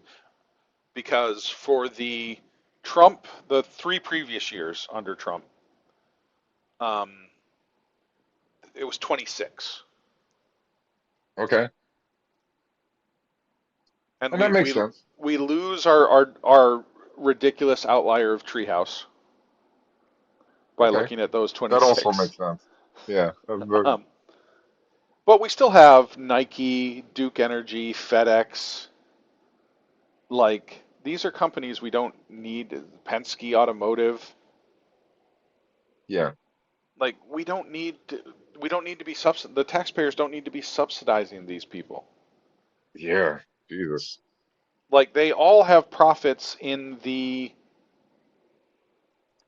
okay, with of the 26 with the exception of 4, they have income in the billions of dollars. And those 4 are still hundreds of millions. Yeah.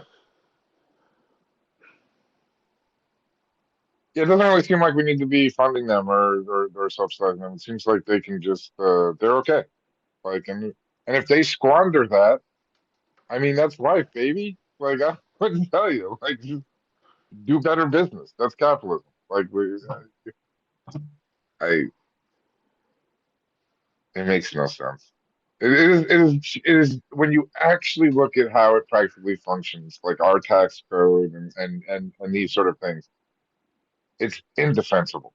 Like, e- sure, ideologically, I can understand why things have been done and why approaches were tried, but it is if this was ever a path towards like a healthy American economy, like it's not anymore.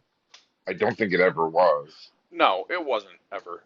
I mean, it certainly certainly allowing a company that is going through a phase of growth to not pay their taxes, like to have zero tax liability, will allow them to grow faster. Like obviously, like if I'm trying to expand, having more money to do that makes it easier, but Yeah, it's certainly not necessary. And it's it's definitely not good on like a permanent basis. yeah, and I mean, correct me if I'm wrong, but it doesn't really seem consistent with like even like laissez-faire economics or like a market determinative capitalism. Like it seems like you kind of putting your toe on the scale as the government.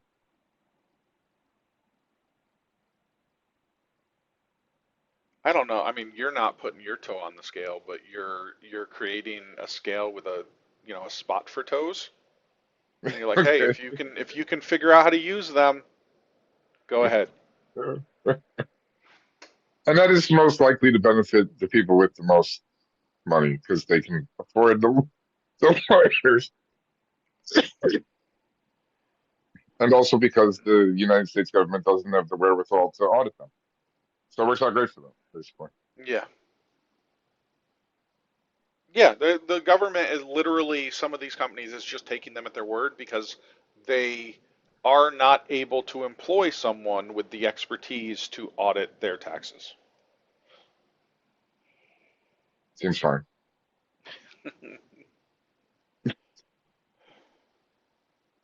Um, I think that was pretty good. Do you want to talk about something other than politics? Do I want to talk about something other than politics?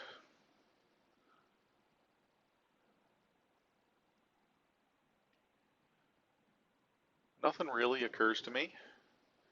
We're having a we're having a kind of joyful year so far with our mutual love of football. Yeah, it's been nice. Um, Um, I I finally found a context in which I can root for the Giants, which is when they're playing Deshaun Watson, not the Browns, Deshaun Watson. Um, which was interesting because like I couldn't even bring myself to root for them against New England in the Super Bowls because I was just like I just think I hate the Giants more. Like I know that's kind of fucked up, but I can't help it. But like when I saw that they were playing him, I'm like, yeah, go Giants, let's go, take them down. Um, Still one of my favorite things that he's horrible now. I just yeah, I mean it's so good. It's so cool. I don't know why it happened, but it's so cool. so I watch Tom Grossi is a content creator, Packers super fan. I actually won like fan of the year last year and got to go do a draft pick for the Packers. Oh, that's Um, cool. and so I watch he does these kind of shorts throughout the week that are like, he'll do one of his is if the NFL was scripted, and he plays like the writer for the NFL, Hmm. talking to all the teams about about what's going to happen to them. Um, and then he does every fan's reaction. So like he has a jersey for every team, and he just cuts a little thing of what like those fans are saying after the week of football. Hmm. Um, and this week the Browns fans were like, so Deshaun Watson's a bad person and bad at football?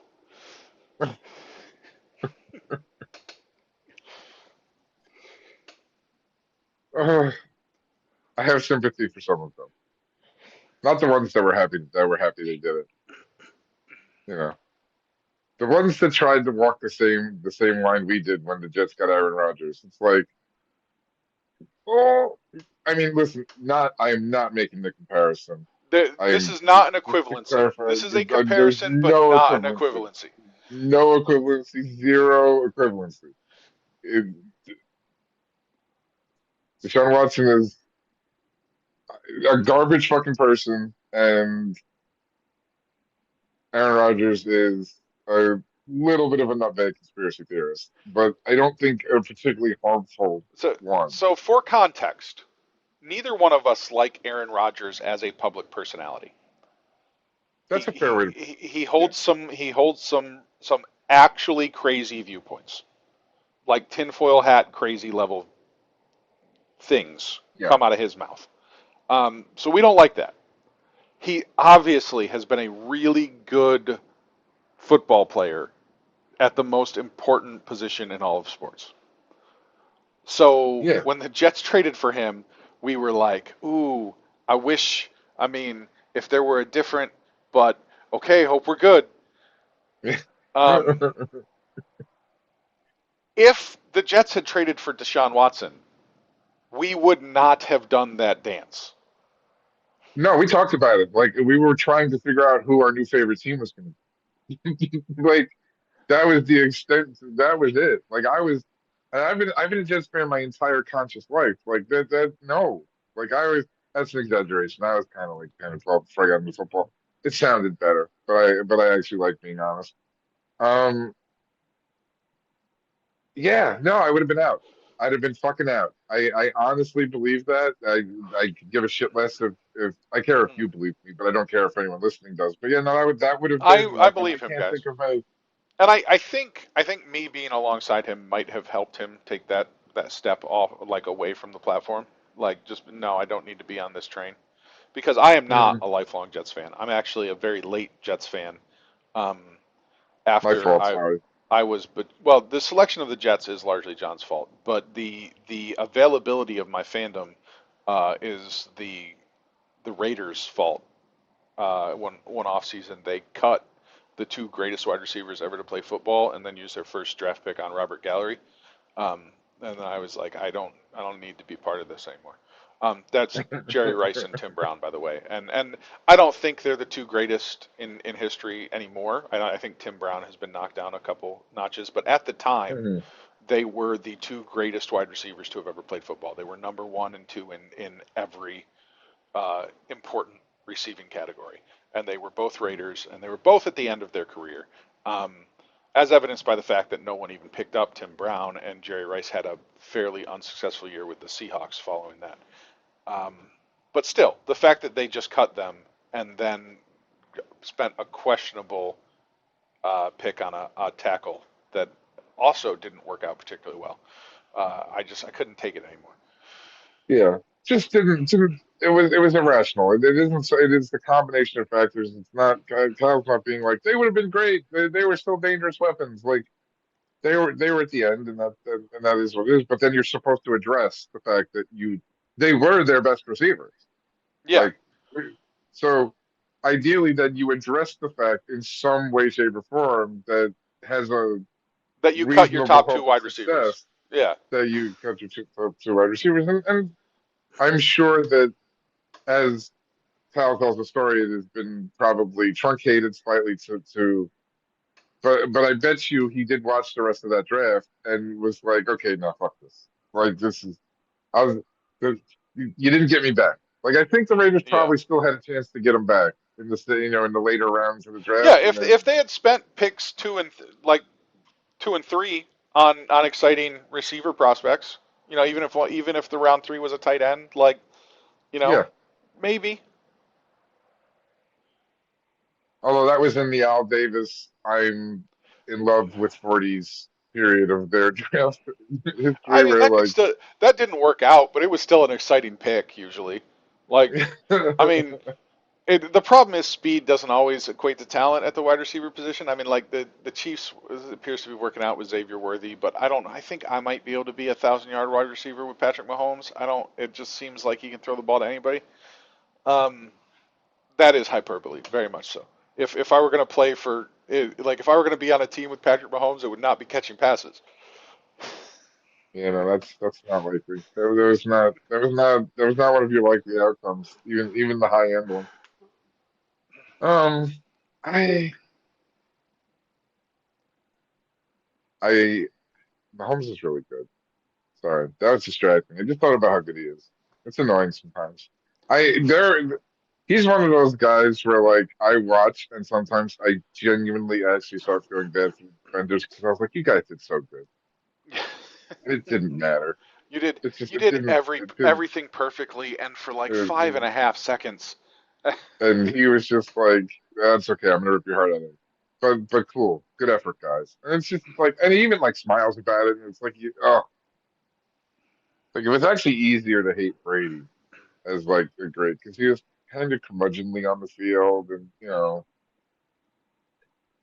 there's the whole deflated balls thing, which if you wanted to hold against him wasn't hard, like. Yeah, I get the people who defend him, and I'm not into having a genuine argument about it because I don't really give a shit. But like, it's fun to have, you know. Like I smiled when I started talking about his deflated balls because it's like, yeah, yeah. Tom Brady's deflated balls is it's fun. Um, what else is there anything interesting? I mean, the Jets beat the Patriots 24-3, which is like nice. It's very pleasant.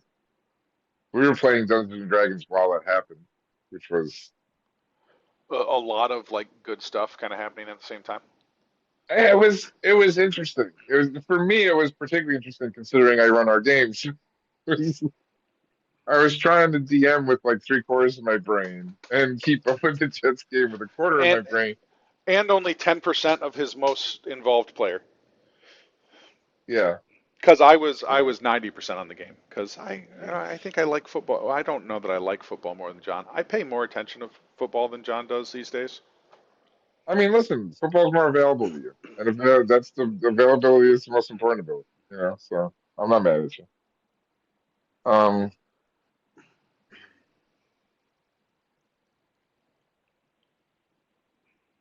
I need to.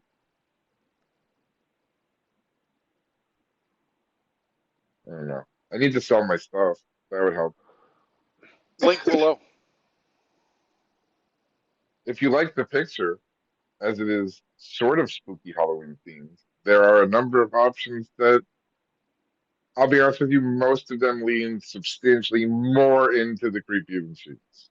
But I've been having a lot of fun with the spooky season coming, just like how fucking dark can I get out of my images? Like how immediately horrifying can it be when you look at it? And the answer is pretty fucking horrifying.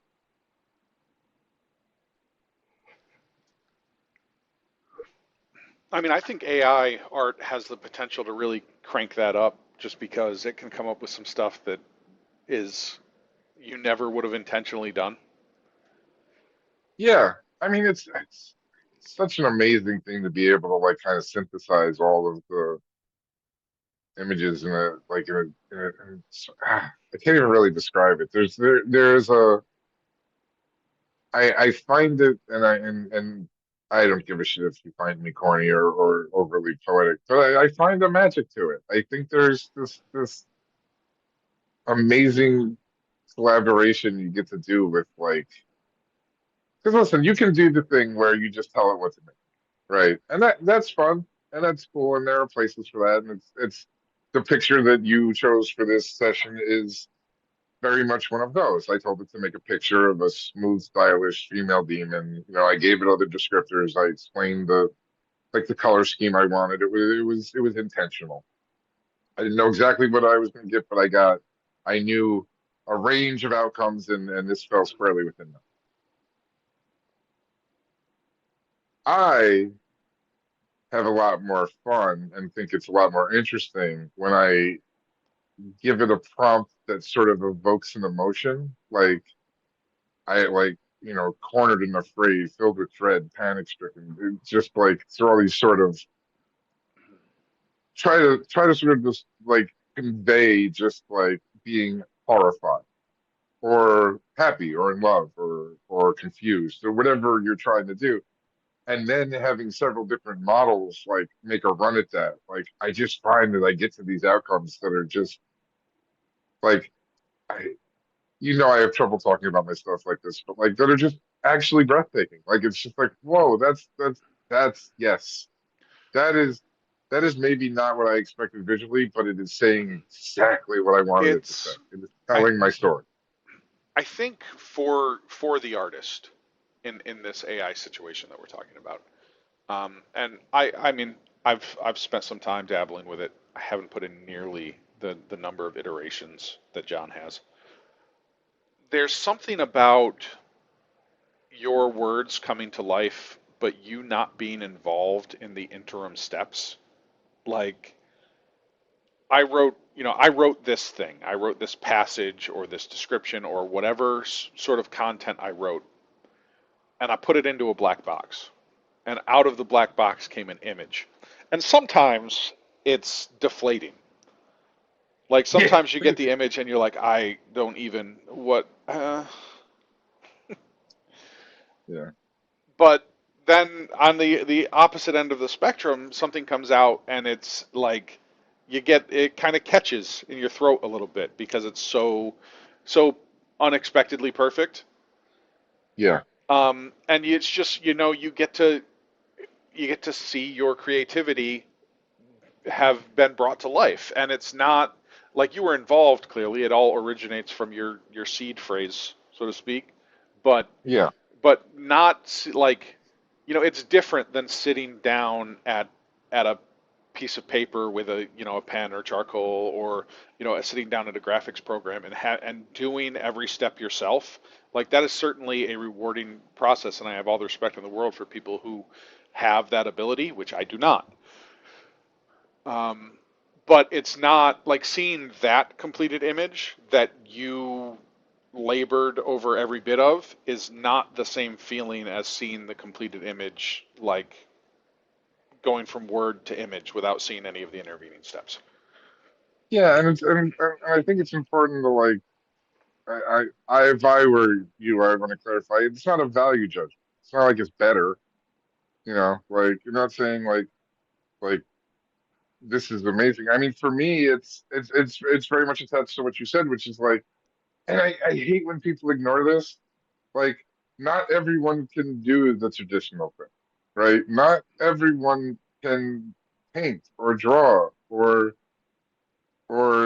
use a graphics program, like you're saying. There's genuine and necessary talent involved in producing high level images through those means. And I don't think AI replaces some of the work that those people do. It doesn't eliminate the need for the skill set.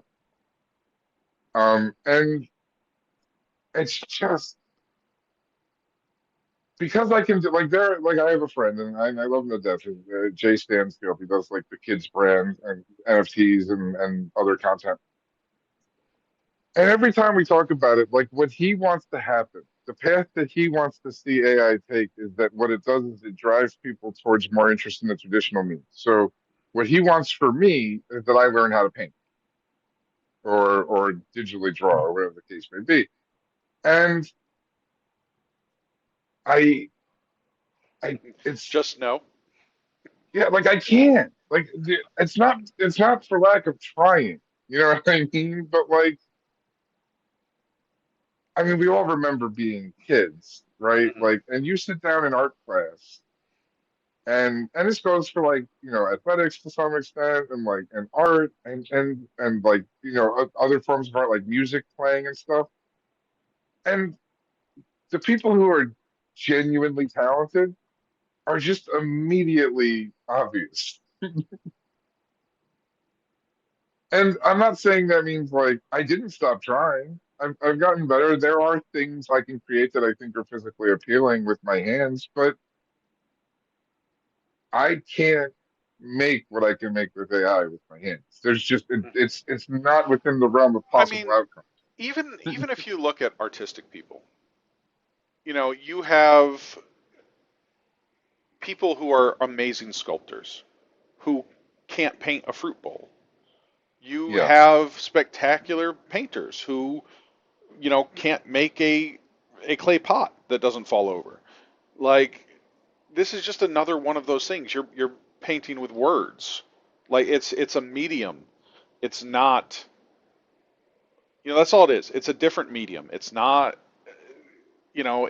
saying it's better, it's not worse. It's just a different type of art. And I think people just get caught up in the fact that the end result is so superficially similar to what other yeah, mediums. Someone could have done this with paint. Um, yeah. And honestly, like,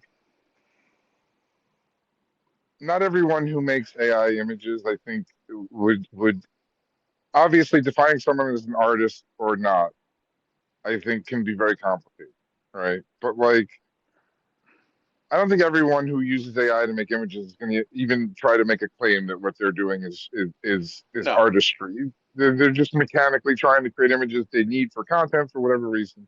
And I don't think there's anything wrong with that. But I think there are also people who do that through traditional artistic means, like someone who just like had no real internal inspiration, but was very good at painting and just copied other people's work and sold it at a very discounted price, so that like middle class people could have pretty paintings on their walls. Would be like a painter, but I don't.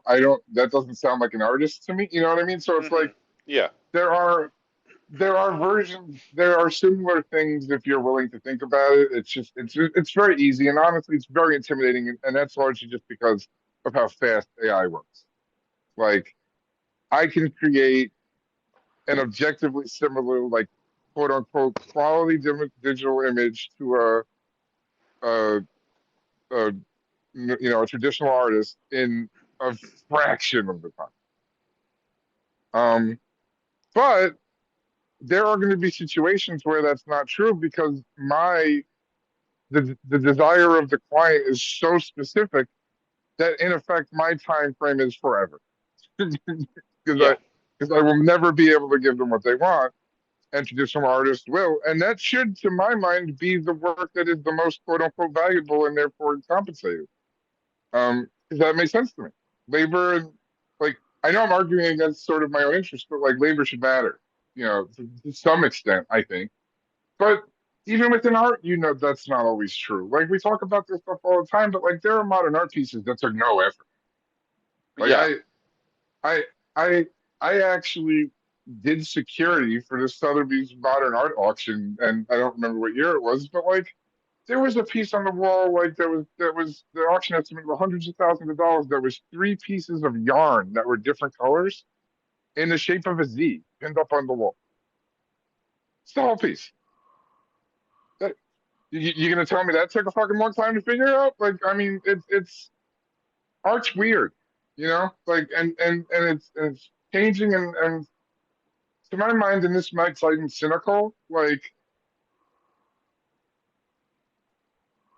if it's not obviously, and I think most things aren't. Like you have like the Van Goghs, and there's certain artists that I think like you don't have to know a story. You look at the piece and you're like, holy shit, right?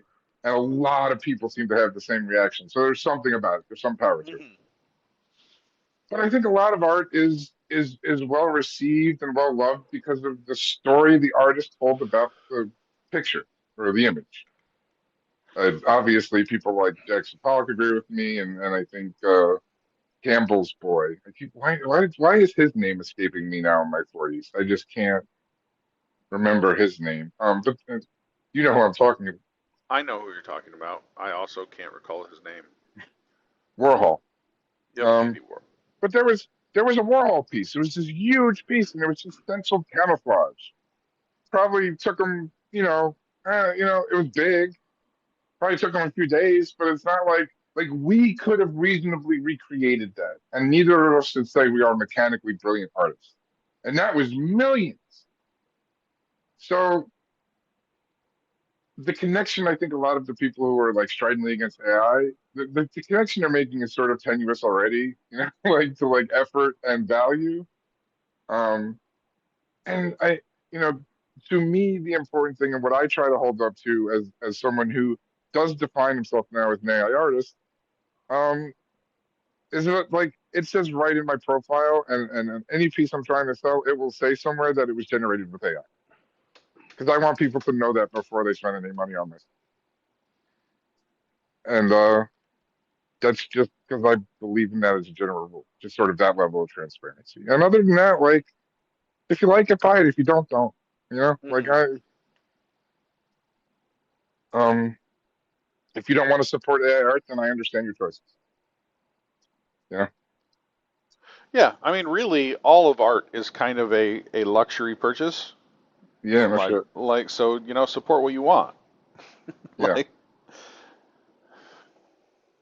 I mean, okay, I will have one counter. I do sell coffee mugs, and they feel like a need. Just no, but they only need like the plain white one.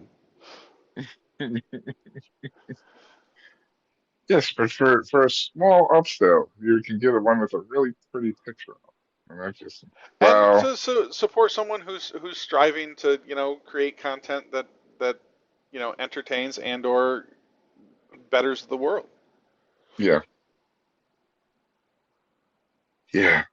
I'm Trying. I- I'm not God, I'm it's not an uphill battle. counseling, if you've got the extra $4, I think you 100% should get one with John's art on it rather than going into Walmart and buying one. Um, Yeah, I'm just saying that, that is the luxury, that $4. Now $4, I mean 100%. that's, I'm not you mad know, at you if you don't. Like that's listen, dude. Like I haven't I've supported some artists, but I've spent decades of my life not having the wherewithal nor particularly the desire to do that. So if you don't want to spend money, and I completely understand, like social media support is really appreciated. You know, likes and subscribes of this channel, which is criminally underwatched. And there's a Twitter account. Cal and I each have Twitter accounts. We post various different kinds of content. It's probably something you'd be interested in. no, I mean, not my Twitter account. If you go to John's Twitter account and go to the Unsuccessful Mentors Twitter account, my Twitter account is once in a while an angry tweet about something that either a conservative or a giant corporation has done, and only once in a while. I much more maintain the Unsuccessful Mentors account in a meaningful way. So yeah, like and subscribe because we deserve No, no, don't do it because we deserve it. We don't deserve anything. it. Do it because we have interesting conversations that can stimulate your brain and your conversation with others. And even if you don't agree with us, I mean, go talk to your father-in-law about how stupid these two guys you listen to on YouTube are. I mean, it doesn't matter. Like, Yeah. but talk about it. Have the conversations. That's why we're here. Like, we're here because we were having the conversations anyway. And we thought maybe, someone else might be interested in those same conversations. And we're lucky enough to have each other in our lives to have these conversations with. And I'm sure not everybody is. Like, I know I have other friends who are good friends of mine, but they would have no desire to sit for 2 hours and talk about American politics and economic policy. And like, they would rather kill themselves than have the conversation that John and I have. And that's fine. Like, I don't try to make them have that conversation, but I just imagine how much my life would suck if I didn't have anyone in my life to have these conversations with, or to hear John say something and go, I was just fucking thinking that, and I couldn't say it to anybody. And not because like our opinions are outrageous or anything like that, but like if I say it to my wife, I'm going to start a fight because she's a banker and she thinks profit is good. Um, like, Yeah. Yeah. No, it can be. Kyle and I share a tremendous amount of interest and also some academic background that gives us a framework to talk about things that are genuinely difficult to talk about with most people because they're very emotional and we have some logic training and things like that that allow us to not necessarily divorce ourselves from our emotions, but sort of control for them, and at least try to be self-aware enough to understand when our emotions are impacting our beliefs and our positions, and I think we do a good job of acknowledging that. This goes to one of my like hobby horses, where it's like, don't pretend you're not biased. Just tell me what your bias is, and then then I'll, you know, I'll adjust accordingly. It's better You for know? everyone involved. Like Yeah, we can just have a better, more open, more honest conversation if we all know what each other's biases are, and that's fine. Like everyone has an entire lifetime of experience behind them that is going to influence the way they think about things. yeah. Like, and they can't not. Like, there's no alternative approach to being like a human being, really. Like, Well, I mean, whether you we like it or there are a not. few sociopaths and whatnot. They are affected by their experiences. They generally are, that's their experiences define who they target usually, and like who they abuse. I mean, it's just it's not the same, but it's related. They just don't have a few of the switches we have.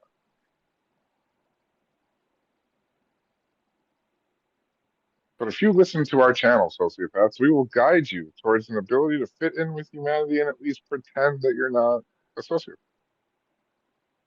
One of us has experience with that. I'll let you guess which one. Yeah, good luck.